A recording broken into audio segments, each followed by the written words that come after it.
para 2011. Sou casado, minha esposa está lá dentro porque a gente não consegue fazer duas conexões na mesma internet, porque senão cai e a gente não consegue, ela não consegue.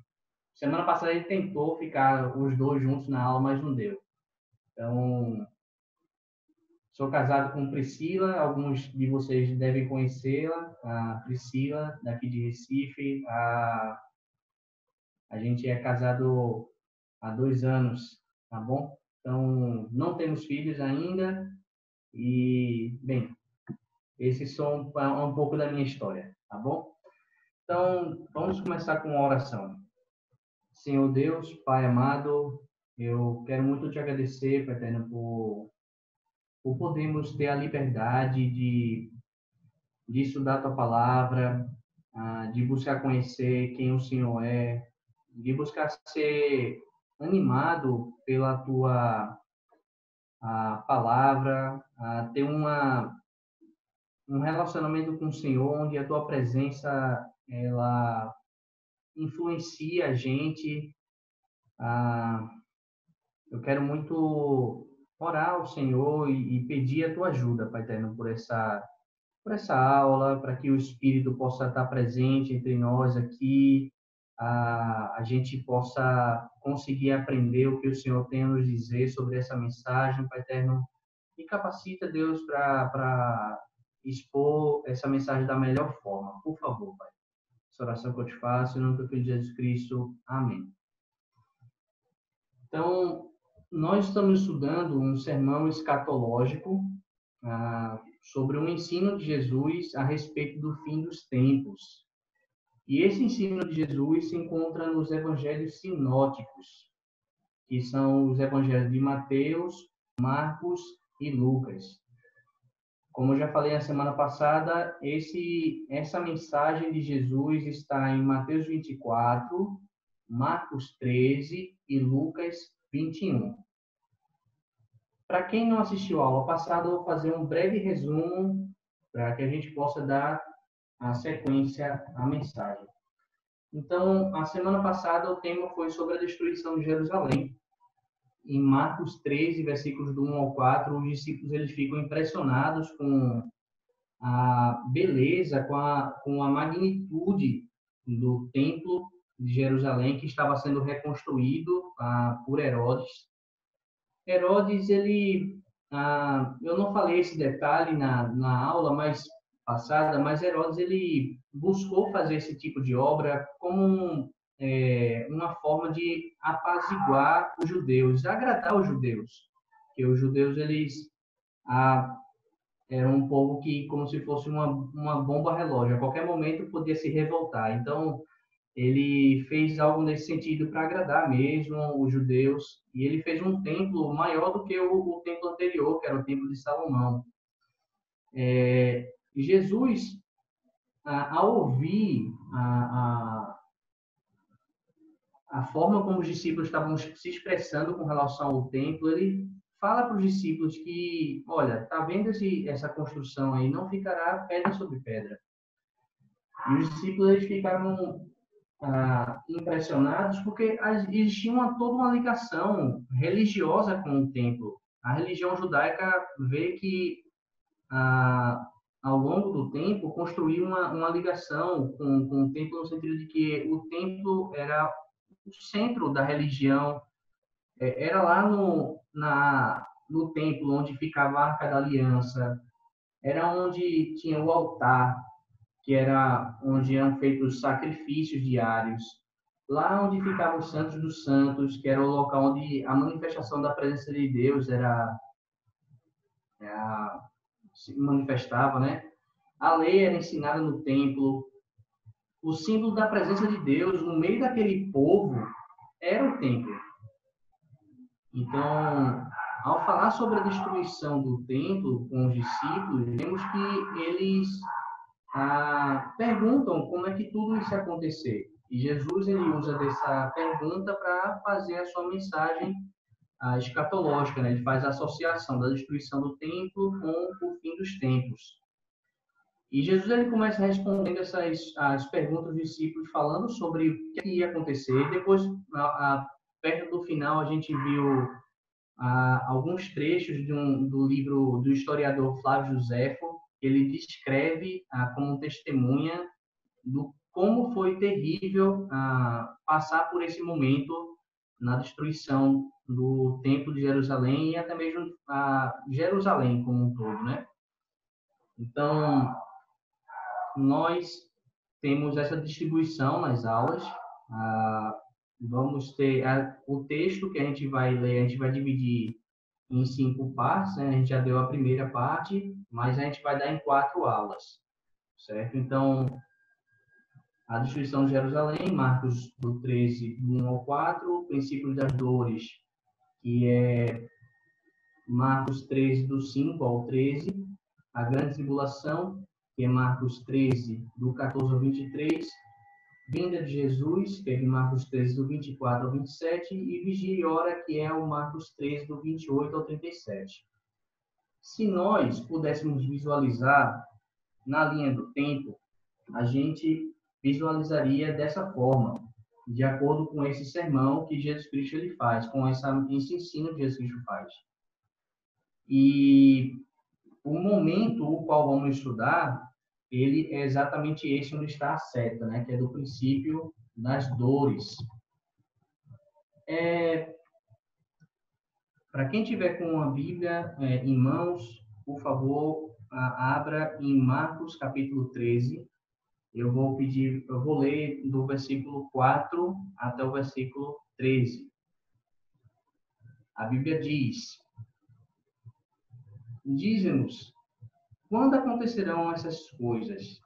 E qual será o sinal de que tudo isso está prestes a cumprir-se? Jesus lhes disse: Cuidado, que ninguém os engane. Muitos virão em meu nome, dizendo: Sou eu, e enganarão a muitos. Quando ouvirem falar de guerras e rumores de guerras, não tenham medo. É necessário que tais coisas aconteçam, mas ainda não é o fim. Nação se levantará contra nação e reino contra reino. Haverá terremotos em vários lugares e também fomes. Essas coisas são o início das dores. Fiquem atentos, pois vocês serão entregues aos tribunais e serão açoitados nas sinagogas. Por minha causa, vocês serão levados à presença de governadores e reis, e como testemunho a eles. E é necessário que antes o evangelho seja pregado a todas as nações. Sempre que forem presos e levados a julgamento, não fiquem preocupados com o que vão dizer. Digam tão somente o que lhe for dado naquela hora, pois não serão vocês que estarão falando, mas o Espírito Santo. O irmão trairá seu próprio irmão, entregando-o à morte, e o mesmo fará o pai a seu filho. Filhos se rebelarão contra os seus pais e os matarão. Todos odiarão vocês por minha causa, mas aquele que perseverar até o fim será salvo. No verso 8, a gente vê o que, nessa versão, o que Jesus chama do início das dores. Eu gosto mais da expressão que é colocada na João Ferreira de Almeida, que é o princípio das dores, como vocês estão vendo na tela. Vocês podem observar que é um momento que Jesus Cristo fala, no versículo 7, que ainda não será o fim. Então, esse período, ele veio depois da destruição, ele virá, ou veio, né, na verdade, depois da destruição do templo. E Jesus, ele fala, nos versículos anteriores, né, fala um pouco sobre isso.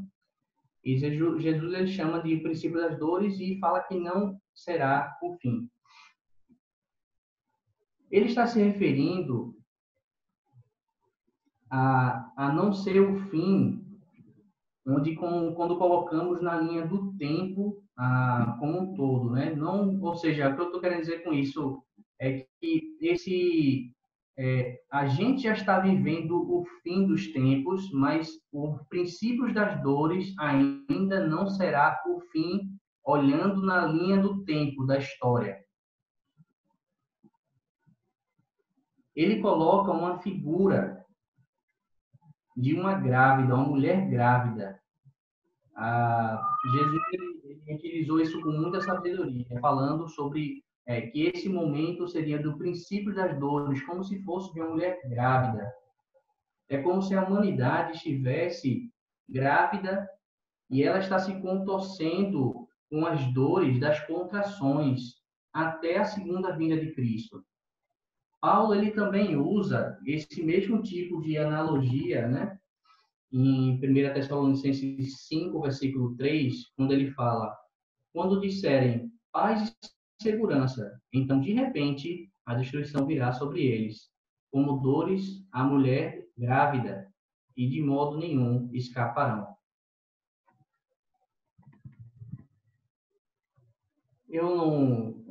A gente não passou pela experiência, né, ainda de termos filho, mas o que se sabe é que no momento da contração, a dor ela vem, né, forte.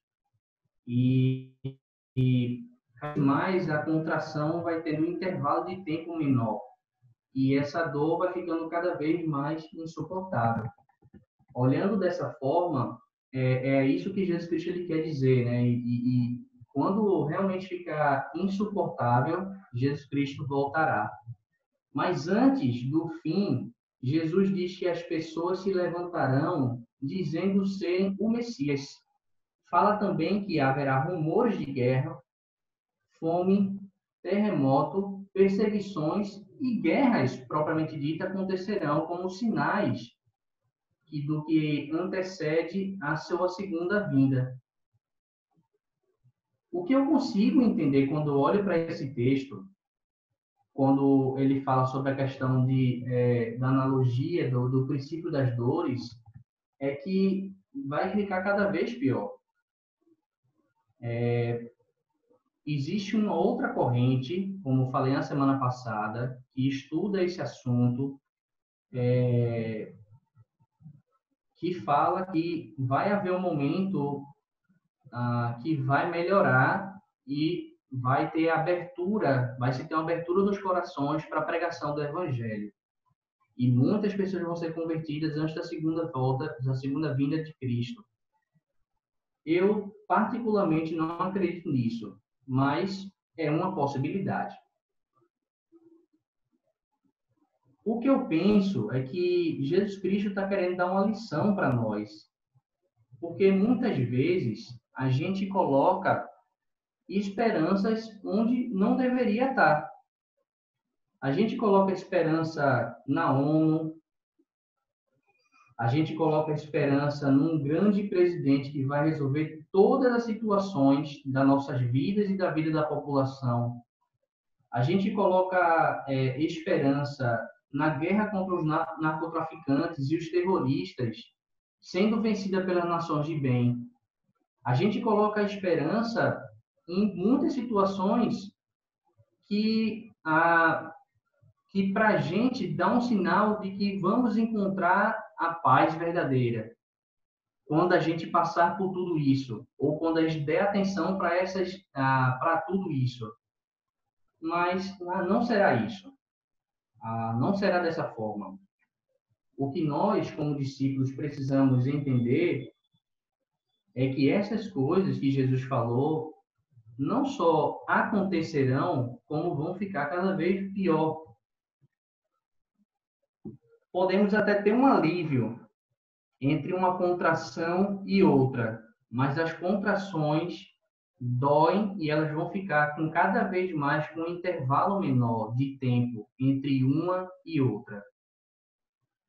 Então, a gente se vê entre grandes ameaças que acabam de guerra, né, que acabam afetando a gente de alguma forma. A gente, há um tempo, começou a ouvir na mídia, na grande mídia, a ameaça da guerra entre a Coreia do Norte e os Estados Unidos e seus aliados. Agora está uma nova ameaça de guerra, que é da China contra os Estados Unidos e seus aliados. A pandemia, avanço do narcotráfico, terrorismo no mundo. Quando a gente liga a TV, essas notícias levam a gente a entrar até mesmo no desespero. E aí a gente fica com medo, né? Quem será que vai alcançar o poder do mundo? Quem será a nova ordem mundial? Será o capitalismo, o comunismo, o socialismo, islamismo, globalismo? Bem, ao longo da história, houve muitos grupos que tentaram alcançar esse poder supremo mundial. Eu lembro, como eu falei para vocês, que eu fui batizado no dia 9 de setembro de 2001, e 2 dias depois teve o ataque das Torres Gêmeas. E eu lembro que eu fui para a faculdade naquele dia. Eu não era universitário, mas eu vivia no Ministério Universitário naquela época. E aí eu fui para a universidade para estar com os irmãos lá, e um dos irmãos, ele me falou sobre o assunto, né? Eu soubesse que teve aviões que bateram, se chocaram com as Torres Gêmeas. Eu nem sabia o que era Torres Gêmeas. Aí ele começou a falar, olha, agora vai ter a Terceira Guerra Mundial. Aí eu fiquei, rapaz, e eu fiquei um certo medo, né? Jesus está dizendo que esse foi um rumor de guerra para a gente. Quando a gente estava lá naquele momento, né, era um rumor de guerra que depois se tornou uma guerra propriamente dita. E tudo isso acontece dentro desse período de princípios de dores, princípio das dores. Haverá guerra entre nações contra nações, mas a gente tem que ficar certo de que Jesus ele fala que não ainda não será o fim. Então, haverá muito sofrimento, mas ainda não será o bastante.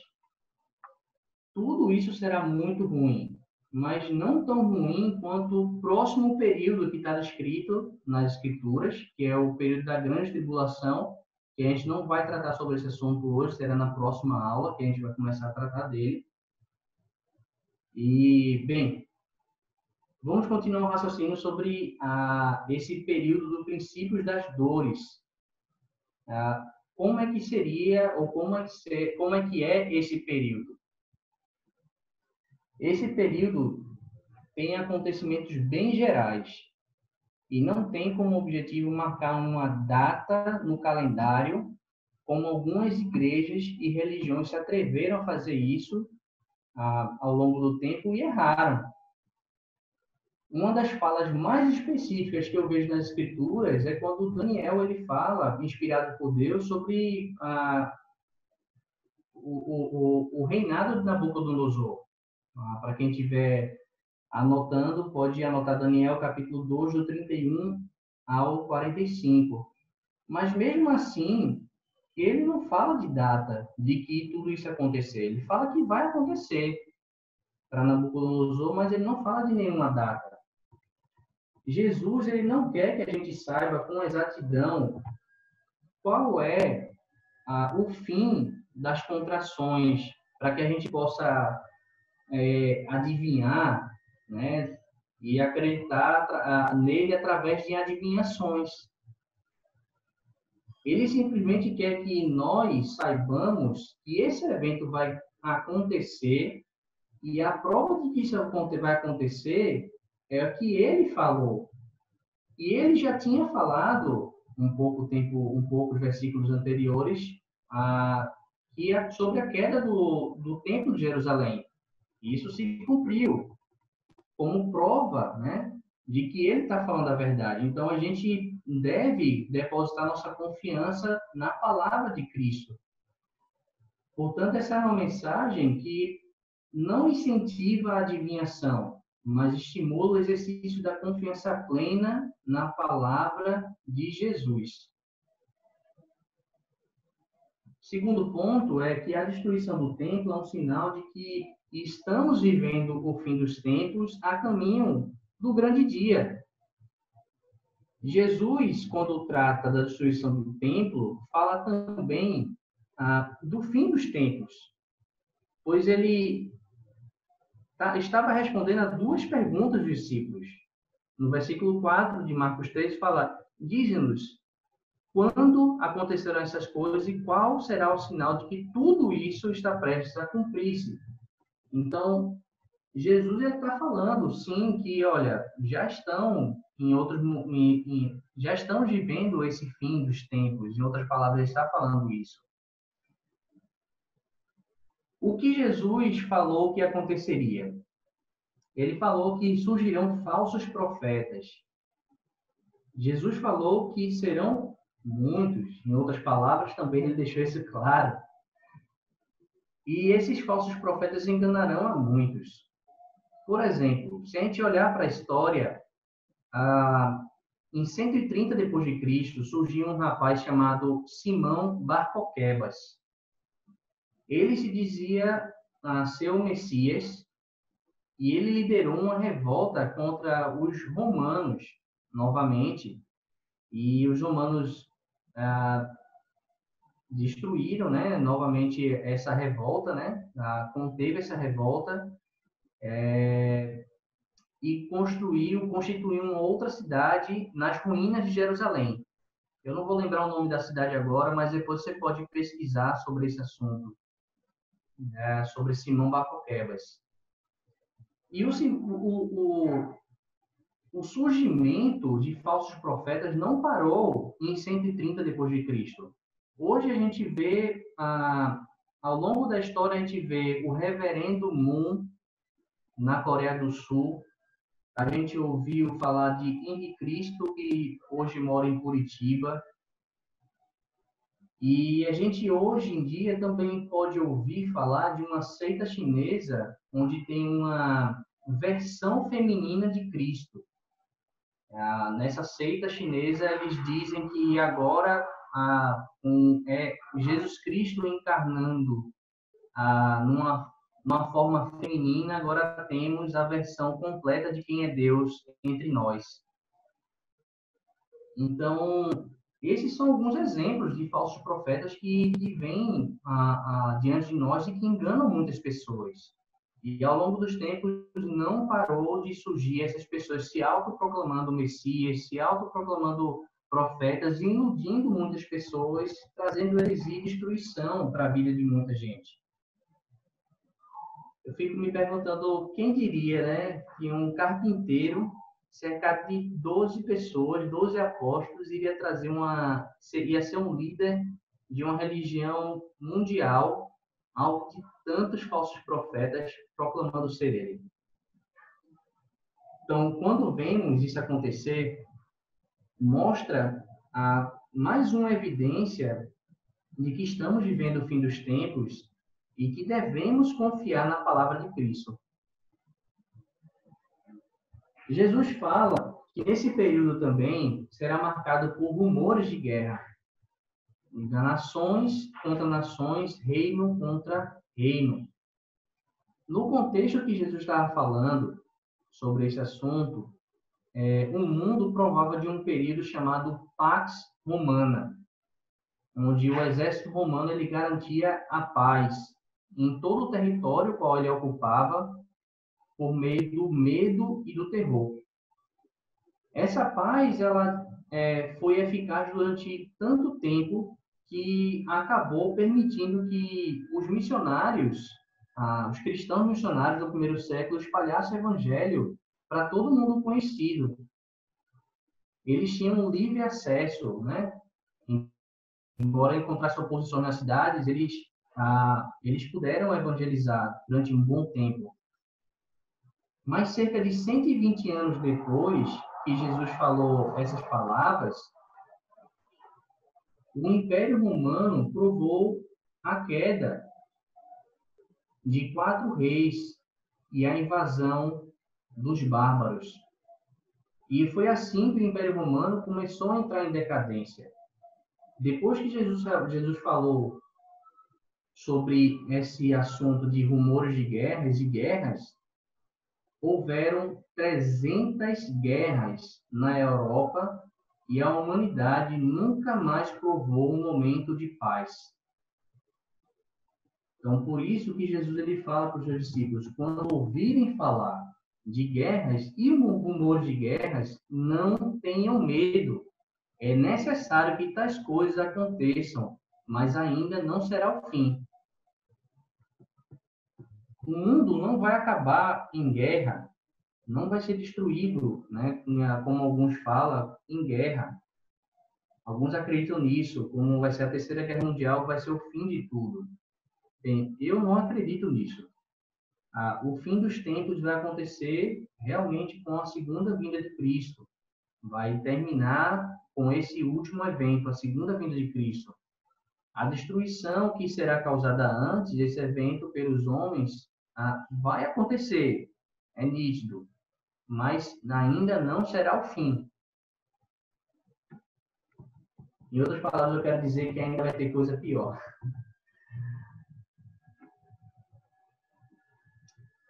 No ponto 4, eu quero dizer o seguinte, Jesus falou que havia grandes terremotos nesse período do princípio das dores. Lucas descreve algo mais.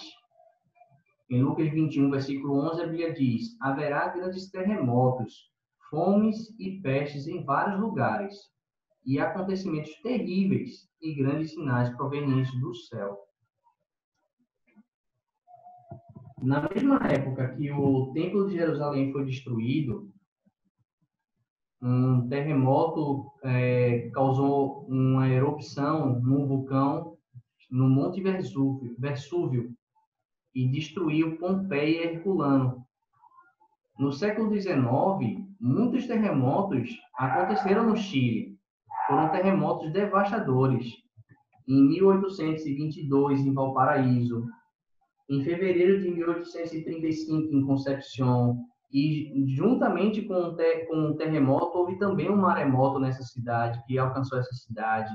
Em 1854, em 1859, em Caiapó, em agosto de 1868, em maio de 1877, acompanhado de maremotos em Arica. Na China, em 1556, houve 830 mil mortes vítimas de terremoto. Nos séculos 20 e 21, tremores deixaram mais de 2 milhões de mortos e feridos no mundo. Estados Unidos, Japão, Chile, México e Pacífico, o sul do Pacífico, né? O Pacífico Sul, são os mais castigados. Tudo isso que Jesus falou sobre terremotos, fomes, pestes, em vários lugares, são os princípios das dores. E ainda não é o fim. Para Hollywood, o mundo vai acabar com coisas nesse sentido, né? Com terremoto, com maremoto, com apocalipse zumbi, há um vírus que acaba atacando o mundo inteiro, um meteoro que vai destruir a Terra. Mas Jesus fala em Marcos 3, versículo 7, a parte final, é necessário que as coisas aconteçam, mas ainda não é o fim. Jesus falou também de perseguição e martírio dos cristãos. Em Marcos 13, versículo 9, fala: fiquem atentos, pois vocês serão entregues aos tribunais e serão açoitados nas sinagogas. Por minha causa, vocês serão levados à presença de governadores e reis, como testemunho a eles. Isso aqui teve no início na igreja do primeiro século. Em Atos dos Apóstolos, a gente já vê esse tipo de situação acontecendo. A história conta que houve pelo menos 10 grandes ondas de perseguição aos cristãos causadas pelo Império Romano até o século III. de Nero até Diocleciano. Na Idade Média, a Igreja Católica perseguiu protestantes que estavam fazendo a reforma protestante. Um pouco depois, protestantes perseguiram católicos. Governos comunistas e muçulmanos perseguiram cristãos, como a gente viu acontecer com a invasão do Estado Islâmico em algumas cidades, sendo divulgado na TV. A perseguição aos cristãos acontece bem antes do surgimento do Estado Islâmico. Cristãos são degolados, apedrejados em praça pública, atiram para matar os cristãos na África, Oriente Médio, Sul da Ásia. O governo comunista ateu do Camboja, União Soviética, China, Coreia do Norte e Cuba matou vários cristãos. Matou também pessoas de outras religiões também. Tudo isso, o que vemos acontecer na TV, na grande mídia, sobre a morte de cristãos, é que Jesus já vinha falado no passado e já vai acontecendo desde o primeiro século. Como eu falei, né, eu afirmo, que é o que eu acredito, a gente está vivendo o fim dos tempos, que é o momento que teve início na primeira vinda de Cristo e vai ter só fim na segunda vinda de Cristo. Então, já estamos vivendo o fim dos tempos, né? Então, hoje em dia, há tanta hostilidade contra os cristãos, mais do que, por exemplo, meu pai ou meu avô sofreu na época deles. Cristãos são rotulados de homofóbicos, ou por outros são rotulados de fundamentalista. Para vocês terem ideia, o rótulo de fundamentalista tinha sido dado pela grande mídia para descrever os islâmicos radicais, que matavam cristãos em nome de Alá e Maomé. E hoje em dia, os cristãos que defendem a família tradicional, que condenam a cultura do mundo, que são contra aborto, a eutanásia, a liberação das drogas, contra o casamento gay, todos eles são rotulados de fundamentalistas. A diferença dos fundamentalistas cristãos para os fundamentalistas muçulmanos é que os fundamentalistas, né, entre aspas, cristãos, não concordam com as ideias e tentam combater com as ideias dos outros, dos seus opositores. Mas os fundamentalistas muçulmanos, eles matam, né? Então, os cristãos veem essas coisas como erradas e não matam pessoas por conta disso. Eles não saem matando pessoas porque acreditam que a prática da outra pessoa é errada.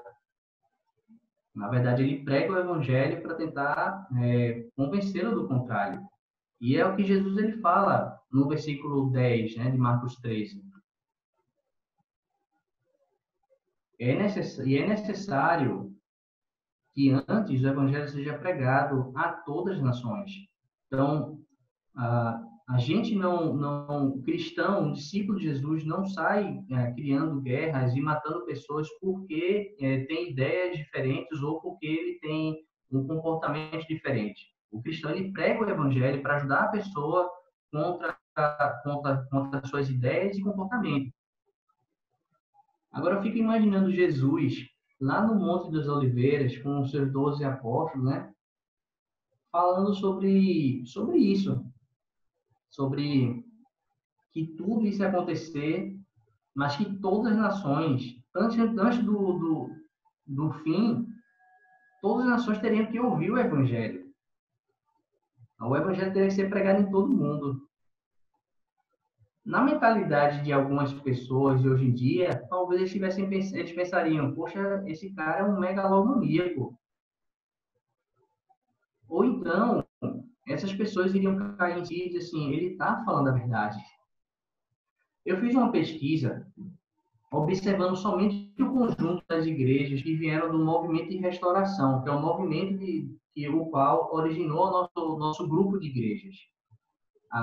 Esse movimento em conjunto e alcançou 189 países. São aproximadamente 16 milhões de seguidores espalhados no mundo todo, em apenas um conjunto de 5 igrejas diferentes.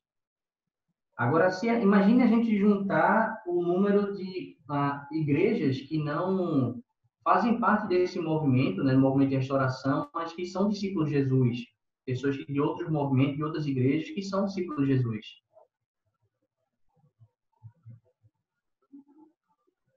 Antes que o fim venha, é necessário que o evangelho seja pregado em todas as nações.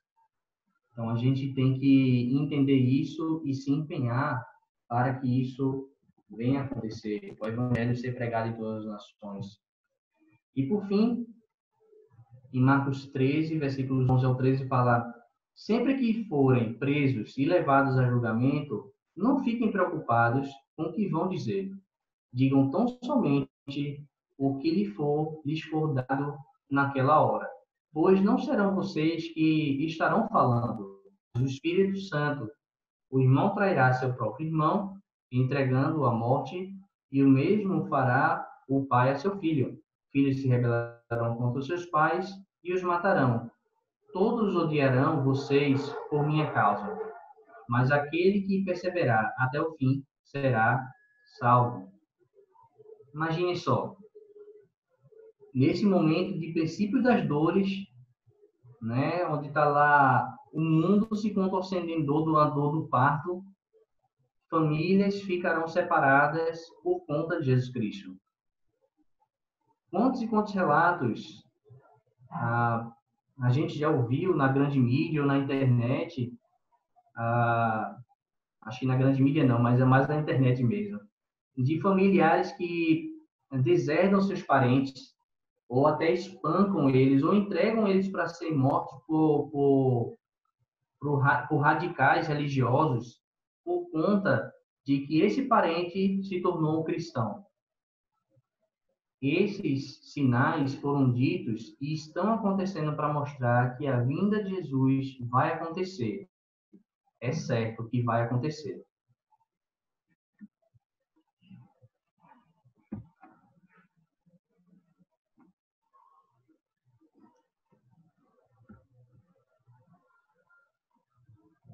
Bem, alguma pergunta sobre esse assunto como um todo? Alguma contribuição? Eu fiquei pensando numa coisa aqui. Primeiro, obrigado pela aula. Eu quero saber o que você pensa do assunto, que é lá no Apocalipse falam que com as trombetas vão vir as pragas, né? Enfim, vai destruir o mundo, essas coisas. Eu fico imaginando se pode haver alguma relação entre o que Jesus disse, né?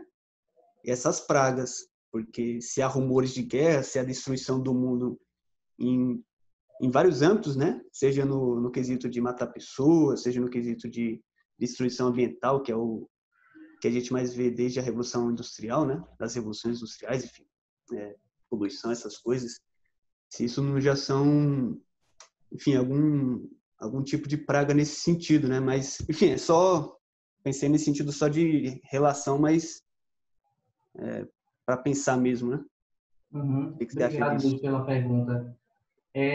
Como eu falei, né, já desde a outra aula, eu afirmo, o que eu acredito é isso, né? A gente já está vivendo o fim dos tempos. Então, esses acontecimentos que estão relatados em Apocalipse, eles são parte de um processo como um todo, disso que Jesus está falando em Marcos 13.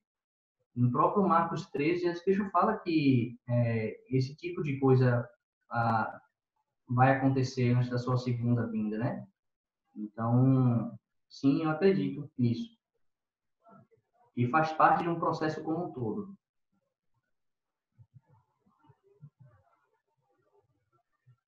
Só queria ressaltar mais um ponto sobre isso, desculpa, eu acho que, acima de tudo, a mensagem da escatologia bíblica, para quem teve na aula passada, eu tentei afirmar isso, mas, acima de tudo, a mensagem da escatologia não é para causar pavor no cristão, no fiel. É uma mensagem que estimula a confiança, a fé do fiel em Cristo, né? Então, quando o fiel ele olha para esses sinais, ele encara com confiança, ele encara com fé mesmo, né? Então, ele encara que o Senhor dele tem falado a verdade, né? Então, ele vive isso com alegria, porque o grande dia vai chegar. O grande dia é o que todo mundo aguarda, todos nós aguardamos o grande dia, né? Então, vem Jesus.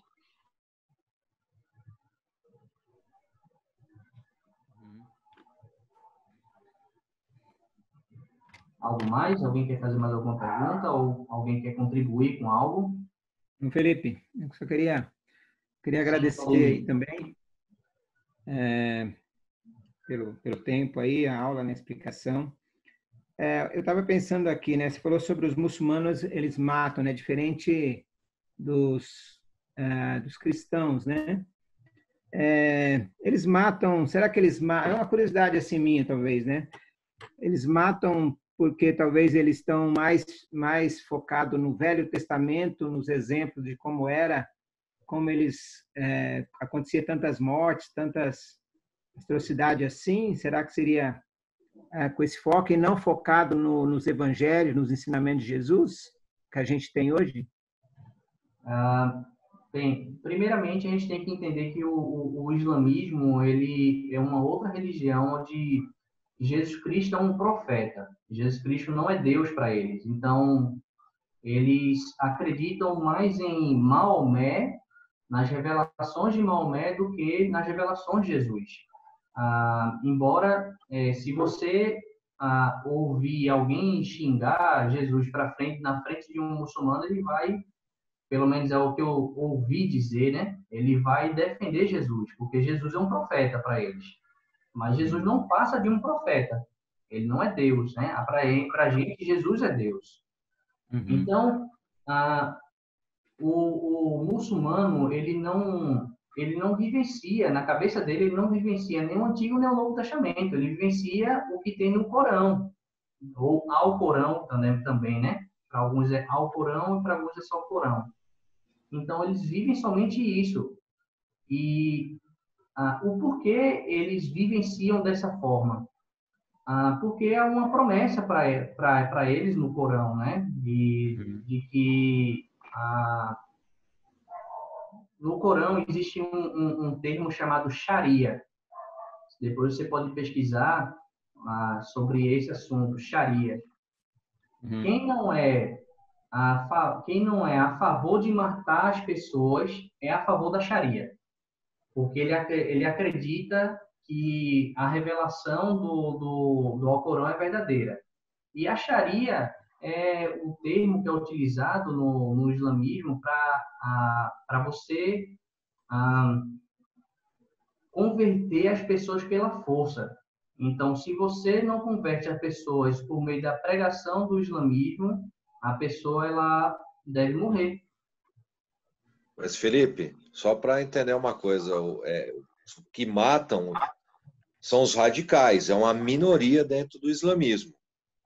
Certo, não é toda pessoa que se converte ao islamismo que é radical. Não, com certeza. Entender que é uma pequena minoria que são extremamente radicais, que jogam bombas, matam. Não são todos, né? Ok. Uhum. O que eu falei foi o seguinte, Marcelo, deixa eu ver se eu me faço melhor entendido. Aquele muçulmano que acredita que o seu livro sagrado é verdadeiro, mas ele não tem a coragem de chegar e matar alguém, ele acredita que a lei da Sharia deve ser exercida. Não exatamente por ele, mas por alguém, em algum momento. Então, hoje é uma grande discussão na Europa, por exemplo, e em alguns países na Europa, principalmente, e nos Estados Unidos, sobre isso, né? Porque foi feita esse tipo de pesquisa, né, sobre muçulmanos que, bem, eles podem não ser a favor deles irem lá e executar, mas ele é a favor de quem executa. Então, mas é assim, porque o próprio judaísmo também tem os radicais que fazem a mesma coisa. Tá? Eles lutam, pegam em armas e tudo isso. E a gente vê que na história também do cristianismo, uma determinada época, eles matavam também em nome da fé. Exato. Mas Correto. assim, não eram todos, é uma minoria. Exatamente. Bem, eu não vou me aprofundar muito sobre essa questão do porquê a Igreja Católica, né, ou assim por dizer, fizeram suas cruzadas. Eu não acho que se estenderia muito aqui falar sobre isso no ponto de vista deles, né, sobre esse assunto. Mas, bem, o que eu quis deixar aqui, claro, é que o muçulmano, ele não tem como base de fé os testamentos, né, o Antigo e o Novo Testamento, né? Então, seguindo a pergunta do Claudemir, né? Então, eles têm o livro deles e eles, por conta do livro deles, eles seguem a fé deles. Distante, né? Pronto, é basicamente isso. Obrigado, viu? Mas, Obrigado mesmo. alguém quer fazer mais alguma pergunta? Pergunta aqui, mas depois outra coisa eu faço, tá bom? Oi, desculpa, Claudemir. Eu tenho outra pergunta aqui, mas na quarta que vem eu posso fazer, tá? Deixa aí, pessoal. Certo. Se não tiver ninguém para fazer, acho que pode fazer agora. Só fazer um comentário, Felipe, rapidinho sobre o que Não. você e o Marcelão estavam falando, né? Que eu achei interessante. O fato, né, desse radicalismo ter existido também no cristianismo. Se a gente estuda um pouco a história da igreja, a gente de fato vai constatar que os cristãos não foram inocentes nesse sentido. Eles de fato fizeram uso da violência, né? Na época das cruzadas, a gente vai expurgar o mal da terra prometida, da terra santa, que era Jerusalém, e a gente mata pessoas em nome de Deus, né? Então, infelizmente, na história do cristianismo existe essa responsabilidade, né? Mas uma coisa que eu estava pensando é que nada disso invalida a mensagem de Jesus. Ou seja, a mensagem de Jesus ela continua soando ao longo dos séculos como a verdade na qual a gente deve se apoiar. Por exemplo, Jesus falou que o templo seria destruído. Algumas décadas depois, isso foi comprovado, né, diante de muitos ali que, inclusive, foram testemunhas oculares de Jesus e viram isso acontecendo. Então, é como você tem falado, né? Por mais que a gente não tenha uma representação fiel às palavras de Jesus pela prática dos cristãos, seja na época das cruzadas, e até hoje cristãos que não são bons representantes do cristianismo, isso em nada invalida ou tira o poder e o prestígio das próprias palavras do Filho de Deus, né? Então, assim, que isso nos impulsione a, de fato, viver uma vida cristã transformadora, né? Algo que revolucione as nossas vidas, para o bem, obviamente, porque a escolha é nossa, e, de fato, aceitar isso, como Jesus ensinou. Só foi uma reflexão, porque às vezes alguém pode pensar, nossa, mas isso mancha a imagem dos ensinos de Jesus. Bem, na verdade não, né? Porque o que Jesus disse é que o mundo vai se desfazer, mas as minhas palavras continuarão permanentes e eternas. Então, eu acho que é isso que importa, né? Na época das cruzadas eram os falsos profetas, né, que incentivavam, né? Que a Terra Prometida tinha sido invadida, aquela coisa toda, né? Jerusalém tinha sido invadido. E tinha que ir lá e tirar aquelas pessoas de lá, né? Então, muitos falsos profetas, né? Porque Jesus é sempre amar uns aos outros, né? Na verdade, um ponto que é interessante que o Bruno falou, e que o Marcelo também falou agora, né? É que, na verdade, só joga luz para os corações das pessoas, né? A mensagem de Cristo, ela prevalece, né? E essas atitudes só jogam a luz para o coração delas, né? Revelando o coração delas, né? O que tem dentro do coração delas. Alguma outra pergunta? Alguma outra contribuição? Ademir, pode ficar à vontade para fazer a sua segunda pergunta. Eu acho que você fica à vontade. Eu gostaria sim, então. Obrigado, viu? Você citou a hora que aí foi na terceira parte aí que Jesus falou, né, que surgiriam falsos profetas, né?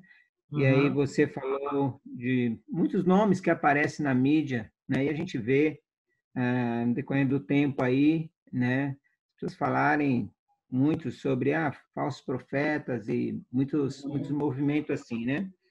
Em vários lugares. Mas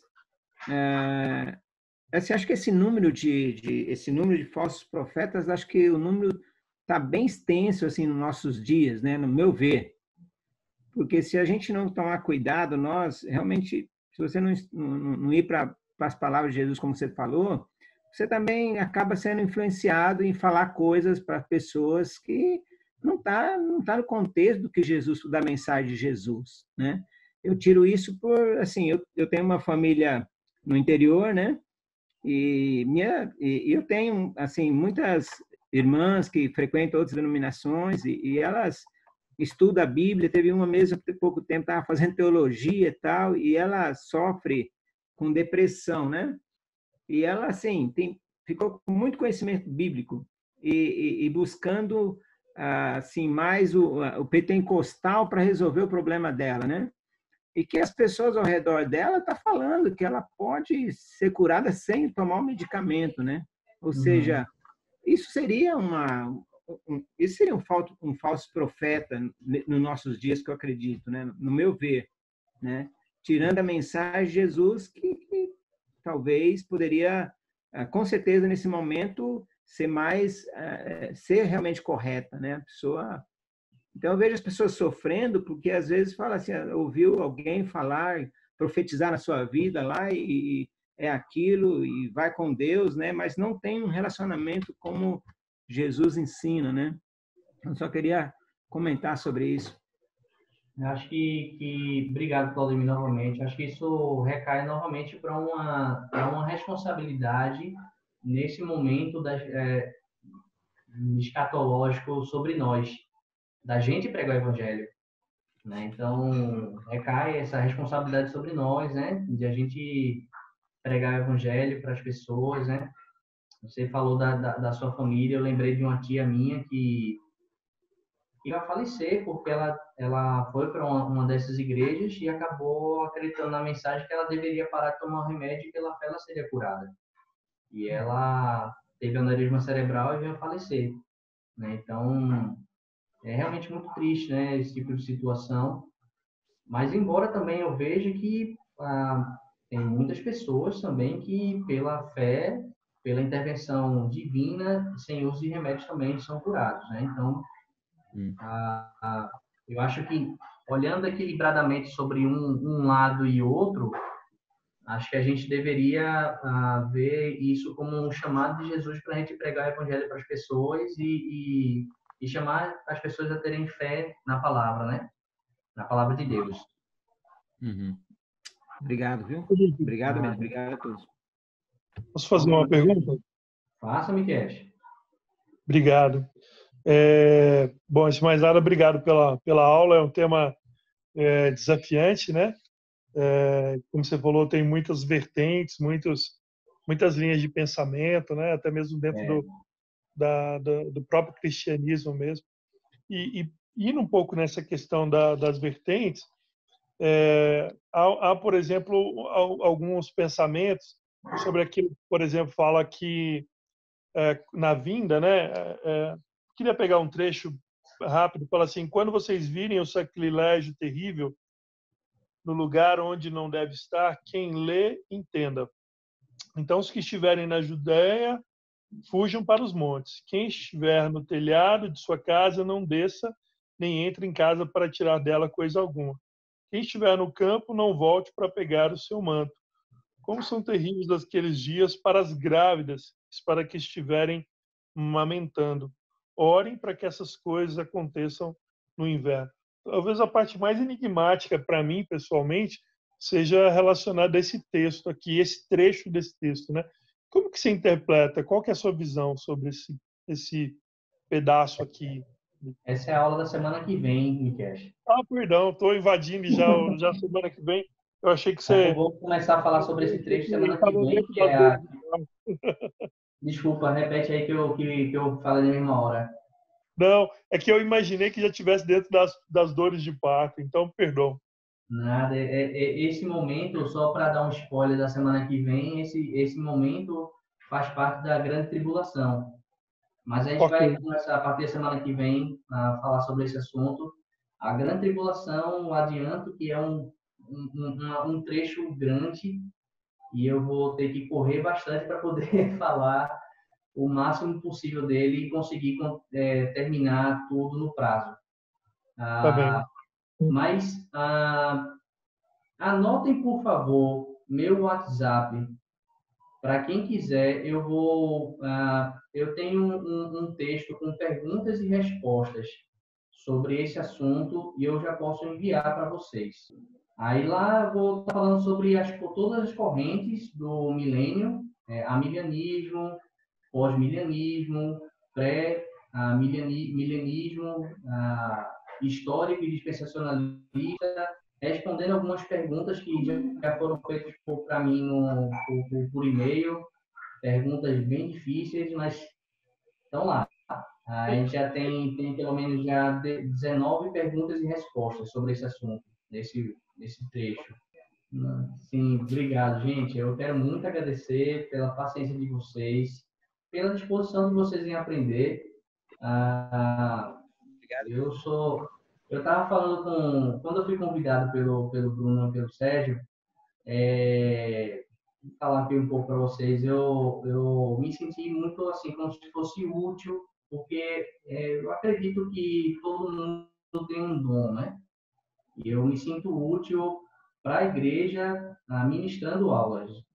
Então, eu acho que Deus, ele é muito bom, né? Dando a gente essa alegria de servi-lo da forma como ele quer e da forma como a gente se esforça para fazer o melhor.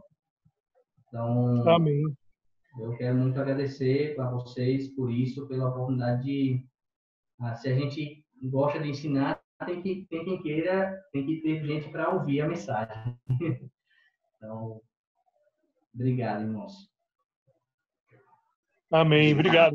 Obrigada. Obrigado, Felipe. Obrigado. Obrigado, Felipe. Obrigado. Obrigado, Felipe. Obrigada, Até o próximo Felipe. quarto. Felipe. Muito obrigada, Felipe. Deus abençoe você e a Priscila. Amém. Obrigado, Silvia. Tchau, fica com Deus. Tchau, Aragão. Gente, boa Obrigado. noite. Obrigada. Fica com Deus. Felipe, Boa noite. Obrigado, Felipe. Obrigado, Sérgio. Tchau, Sérgio. Obrigado, Felipe. Tchau, gente. Valeu. Fiquem com Deus. Boa noite, obrigado. Deu tchauzinho. Valeu, Felipe.